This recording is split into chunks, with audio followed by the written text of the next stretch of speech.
The Texas House and Senate are back in session today to work on proposed legislation that could deliver the biggest tax cut in state history.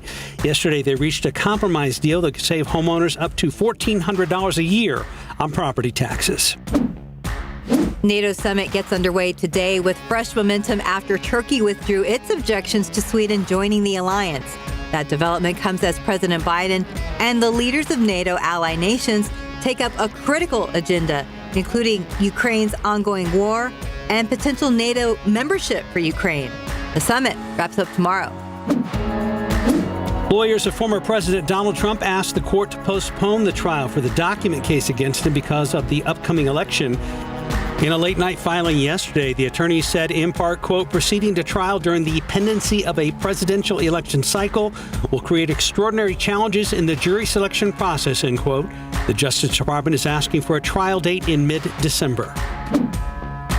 A relatively quiet start to the week for stock markets ahead of a big report tomorrow.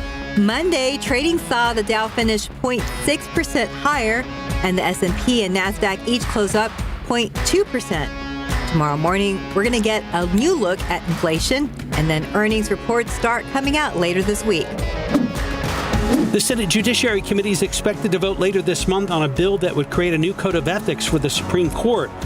This is the first legislative response to controversy over Justice Clarence Thomas's relationship with a Republican megadonor. The bill will probably pass committee along party lines, but isn't likely to pass the Senate or the Republican-controlled House. The Air Force is delaying some moves and bonuses because of a budget shortfall. The service announced it has experienced higher than predicted personnel costs. As a result, most moves scheduled after July are on hold, and bonus payments are on pause until the new fiscal year begins on October 1st. The federal government is trying to make it less painful for people who pay their credit card bill late. The proposed rules include slashing late fees from an average of $41 to $8 per violation. People would also have a 15-day grace period for paying late. The banking industry opposes the changes, saying the changes will hurt their bottom line. Today is the start of Amazon Prime Day, and with all that online shopping, that means a lot of shipping.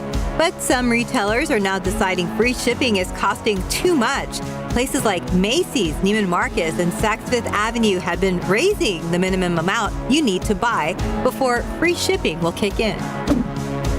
There's still no Powerball winner after last night's drawing. The jackpot is now an estimated $725 million. The next drawing is tomorrow night. If you can't wait till then, the Mega Millions drawing is tonight, and that jackpot is around $480 million. And that's today's 9 at 9. Keep up to date with all of San Antonio's top news, weather, and so much more by clicking the like and subscribe buttons below. And once again, thanks for watching KSAT.